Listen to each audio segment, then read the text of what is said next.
Albert. Bagaimana kabarnya hari ini Pak Bayu? Alhamdulillah baik Pak. Pak Bayu, kalau boleh tahu kan Pak Bayu itu ngajar ekonomi di kelas 11 ya? Betul. Gini Pak Bayu, saya akan melakukan observasi dan supervisi di kelas Pak Bayu. Kira-kira kapan Pak Bayu? Begini Pak, untuk hari ini itu kebetulan tidak ada jam. Nanti di hari Senin Pak, jam 1, 2, 3 itu nanti di kelas 11C. Oke Pak Bayu, nanti saya hari Senin ya, saya akan melakukan observasi di kelas 11C di jam 1 sampai jam 3. Baik. Oke Pak Bayu, kalau boleh mengetahui nanti Pak Bayu itu tujuan pembelajarannya apa Pak Bayu? Baik Pak, untuk tujuan pembelajaran itu berdasarkan rancangan pembelajaran yang sudah saya susun. Ini ada dua Pak. Yang pertama adalah membedakan konsep badan usaha dalam perusahaan. Kemudian yang kedua mengklasifikasikan jenis badan usaha. Ya, jadi tujuannya ada dua ya Pak ya. Itu nanti saya akan mengobservasi sudah sesuai atau belum dengan tujuan dan diterapkan di pembelajaran Pak. Kemudian Pak Bayu, area yang hendak dicapai dalam pembelajaran nanti. Oke. Jadi untuk area yang ingin dicapai atau dikembangkan, yang pertama dari sektor pengetahuan Pak, kemudian dari keterampilan. Untuk pengetahuan ini membedakan konsep tadi, kemudian untuk keterampilan mengklasifikasikan jenis badan usaha. Oh ya, bagus sekali tadi. Jadi area yang ingin dihindarkan ada pengetahuan dan juga ada keterampilan. Oke. Kemudian dari itu strategi pembelajaran yang digunakan Pak Bayu. Untuk strategi ini saya menggunakan blended learning Pak. Ya. Jadi saya menggunakan model project based learning, kemudian terintegrasi pembelajarannya berdiferensiasi, berbasisnya sosial emosional learning aplikasi. Ini luar biasa sekali apa yang sudah Bapak sampaikan kepada saya sebelum kita melakukan observasi di kelas ya Pak ya. Baik, ya. Kalau begitu cukup, kita nanti berjumpa di hari Senin di jam 1.3. Sekarang Pak Bayu boleh melanjutkan aktivitas kembali. Terima kasih. Selamat siang. Assalamualaikum Pak Bayu. Selamat siang Pak. Waalaikumsalam. Assalamualaikum warahmatullahi wabarakatuh. Waalaikumsalam warahmatullahi wabarakatuh. Selamat pagi semuanya. Pagi Pak. Apa kabar hari ini? Baik. Sehat ya semua ya? Sehat. Siap mengikuti pelajaran? Siap. Oke. Sebelum kita memulai pelajaran, alangkah baiknya kita berdoa terlebih dahulu. Silakan salah satu memimpin berdoa. Silakan, Putri. Depan dulu siapa?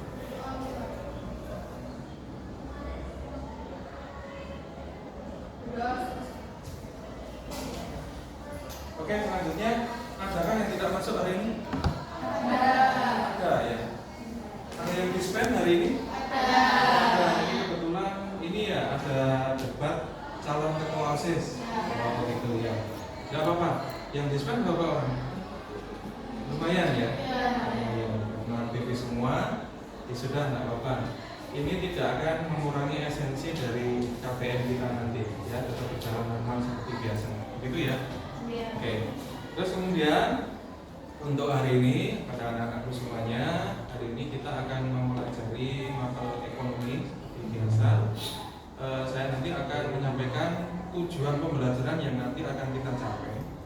Yang pertama adalah ada dua nanti. Yang pertama adalah membedakan konsep badan usaha dalam perekonomian. Kemudian yang kedua nanti mengklarifikasi atau mengevaluasi, kemudian nanti mengklasifikasikan jenis-jenis badan ekonomi yang ada di Indonesia. Begitu, jadi ada dua. Terus kemudian nanti metode yang saya nanti pakai adalah project based learning digabungkan dengan pembelajaran berdiferensiasi dengan ESL, jadi emotional, social, dan learning ya. Jadi ini blended learning, jadi antara PJBL dengan berdiferensi ESL. Begitu kira-kira bisa dipahami ya. Baik, terus kemudian ini nanti metodenya adalah nanti kita melakukan pengamatan. Terus kemudian nanti kalian mengerjakan di LKPD. LKPD-nya bukan lembaran tapi sudah ada di buku kalian masing-masing, yaitu lembar tugas aktivitas 1. Nanti akan saya jelaskan lebih ini. Sampai di sini sudah mengerti semuanya? Nah, oke. Nah, sekarang saya akan memberikan satu pertanyaan. Apa yang ada di benak kalian tentang badan usaha? Ada yang bisa jawab nggak? Badan usaha itu apa? Atau mungkin jenis badan usaha? Ada yang tahu? Angkat tangan. Ada yang tahu? Ya, silakan.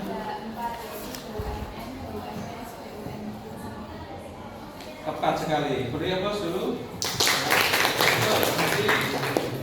Badan usaha, ini saya menambahkan ya, badan usaha adalah suatu kumpulan seseorang atau beberapa orang yang menjalankan aktivitasnya ya untuk mensejahterakan, mendapatkan keuntungan. Gitu. Nah, untuk jenisnya itu ada BUMN ya yang dimiliki oleh negara. Terus kemudian ada BUMD ya, D dulu. BUMD apa? Badan usaha milik daerah. Terus kemudian ada BUMS. Apa BUMS? Milik swasta. Betul. Kemudian yang keempat ada koperasi. Nah, keempat ini adalah soko guru perekonomian di Indonesia. Oke, jadi yang menopang kegiatan perekonomian di Indonesia adalah 4 ini: BUMN, BUMD, BUMS, dan koperasi. Kira-kira seperti itu. Paham? Bisa dipahami? Nah, kemudian kita lanjutkan. Silahkan kalian buka dulu halaman 7.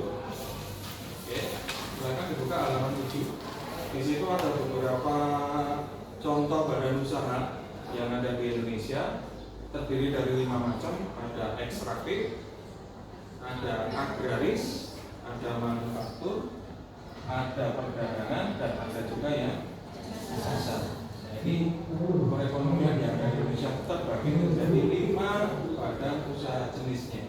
Dalam jawaban nanti tugasnya individu. Jadi mengamati lingkungan di sekitar. Ada nggak kira-kira badan usaha yang ada di sekitar kalian? Mau itu yang ekstraktif, mau itu yang agraris, mau itu yang manufaktur, mau itu yang perdagangan dan jasa. Dan nanti kalian silahkan mengamati.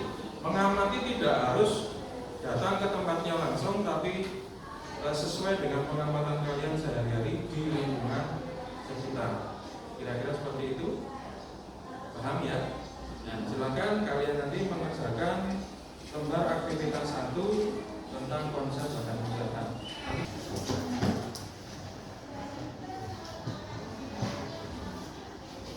Toko kelontong ada ya? Toko kelontong pasti ada dong di sekitar kalian. Ada. Terus kemudian yang jual jasa, badan usaha yang bergerak di bidang jasa, ada nggak? Ada. Apa? Tukang jahit, betul, penjahit. Terus ada bengkel motor, ada juga laundry. Kalau yang dagang toko kelontong tadi ya. Manufaktur kira-kira ada nggak manufaktur? UMKM ya. Ya, jadi diamati di sekitar kalian ya. Ternyata banyak juga ya. Banyak ya. Banyak badan usaha yang ada di sekitar kalian.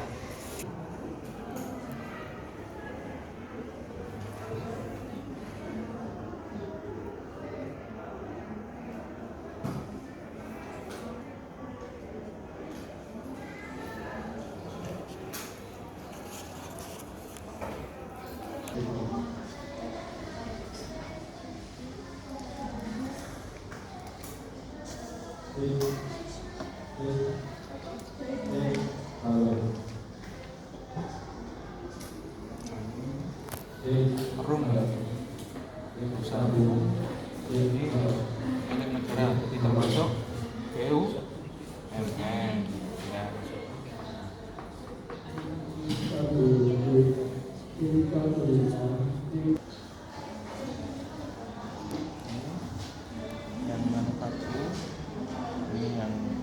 barangnya. Jadi ini contohnya pasar ya. Terus kalau yang jasa ini servis. Servis apa nih? Servis laptop ya. BUMN ini itu loh, yang fungsinya sebagai penyedia barang ekonomi dan jasa yang tidak disediakan oleh swasta.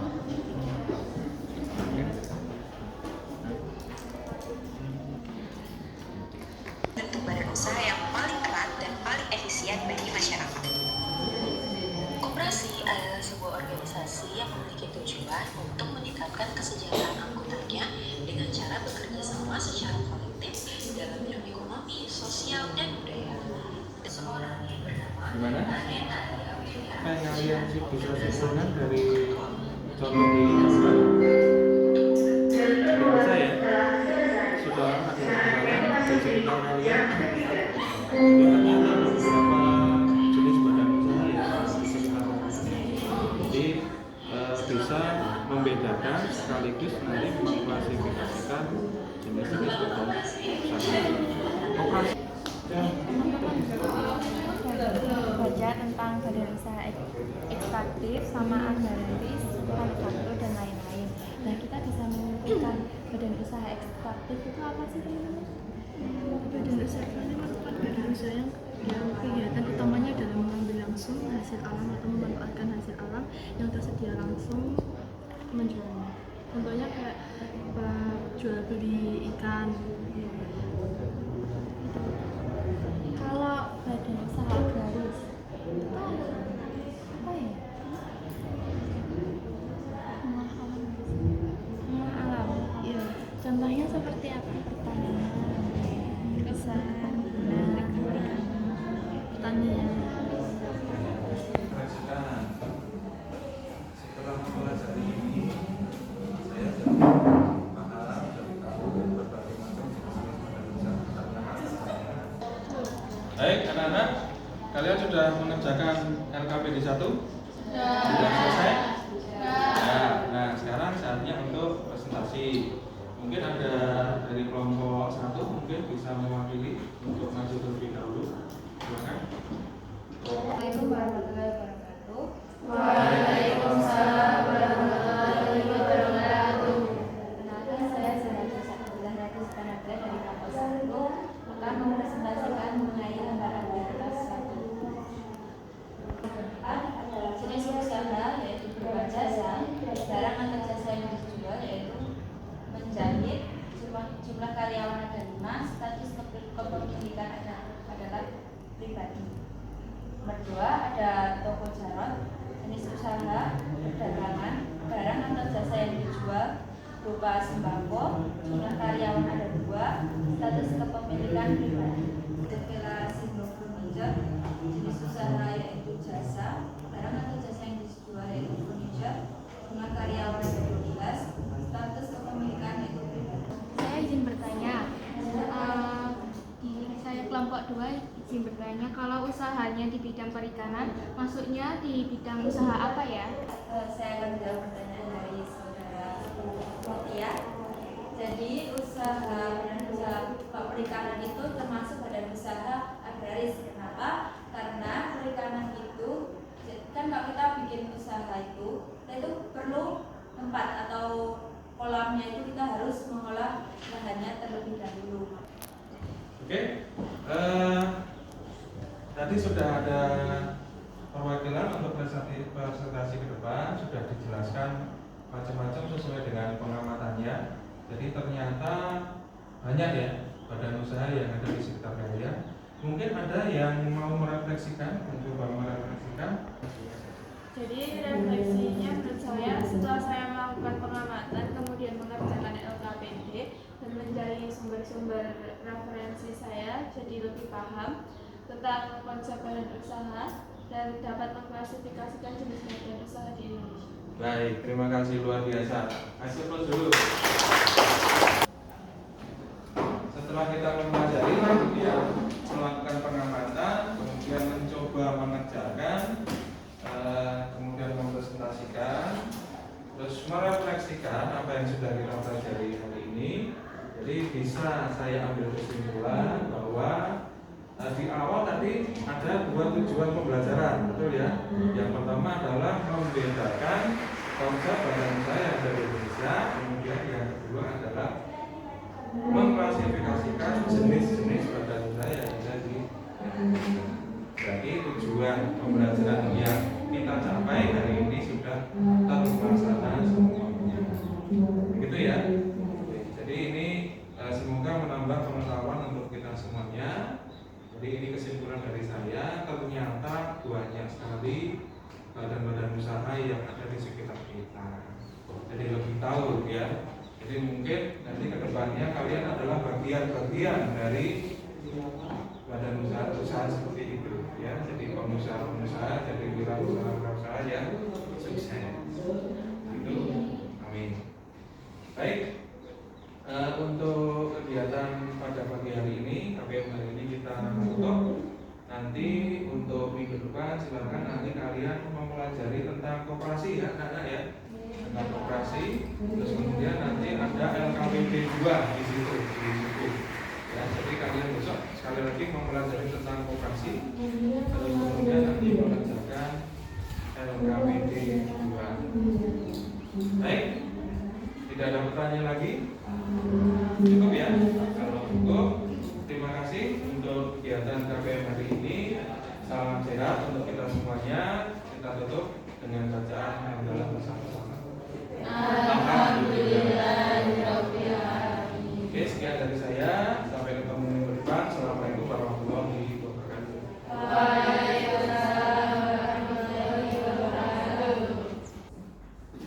Assalamualaikum warahmatullahi wabarakatuh. Perkenalkan saya Abdul Jabir Saputro, CGP Angkatan 10 Kabupaten Klaten dari SMA Negeri 1 Widabari.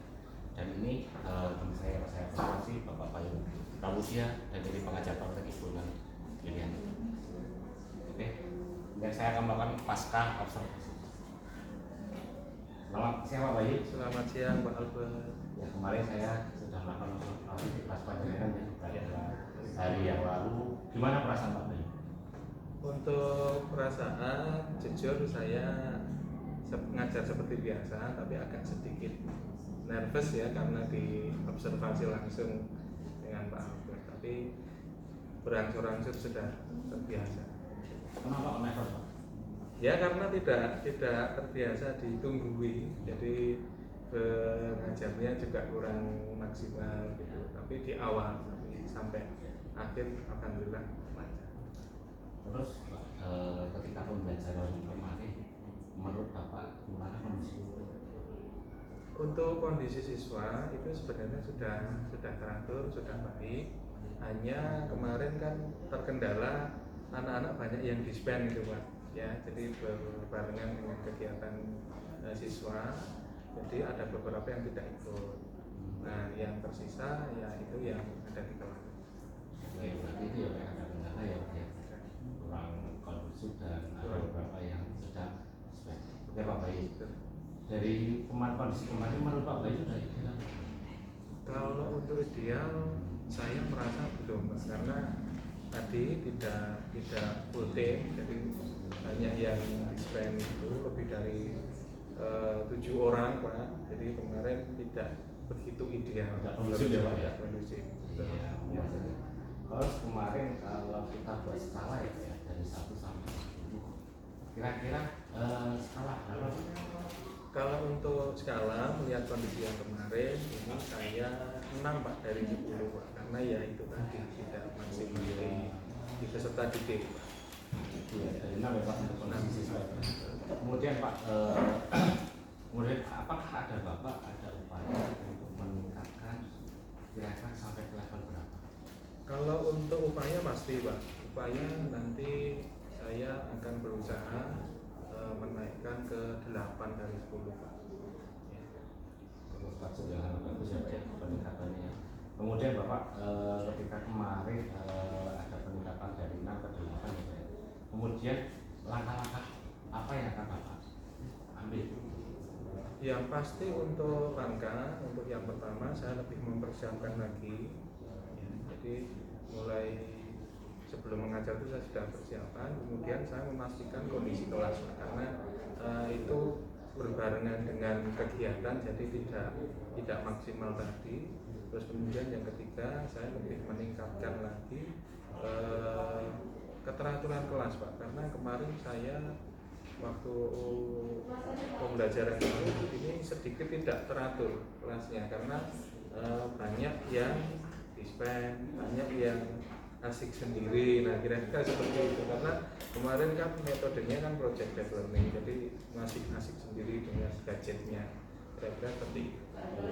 Jadi mungkin nanti kedepannya biar cuma tentang penguasaan kelas ya, Penguasaan kelas sama kondisi dari siswa itu ya. Keteraturan Kemudian kelas. Bapak kira-kira progresinya kan Bapak mulai kapan?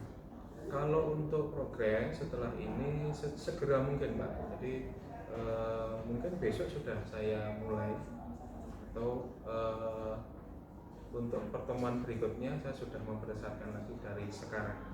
Berarti lebih cepat lebih baik ya, Pak? Lebih baik. Ya, karena kita tidak menunda waktu. Oke Bapak, kemudian setelah Bapak melakukan langkah-langkah tadi, setelah melakukan progres, kira-kira untuk saya malah bisa melihat hasil dari progres Bapak sudah sejauh sudah jalan berapa, ada peningkatan atau belum, itu nanti kita bisa dijadwalkan ketemu lagi nggak Pak? Oh bisa, Pak, bisa sekali. Nanti kebetulan di kelas yang kemarin, di kelas yang kita observasi kemarin, itu ada di hari Rabu, Pak. Di hari Rabu jam 7 dan 8. Nanti Bapak bisa mengamati lagi perkembangannya. Berarti nanti saya bisa melihat sejauh mana proses yang sudah Bapak lakukan dengan langkah-langkahnya tadi yang sudah Bapak bisa diambil.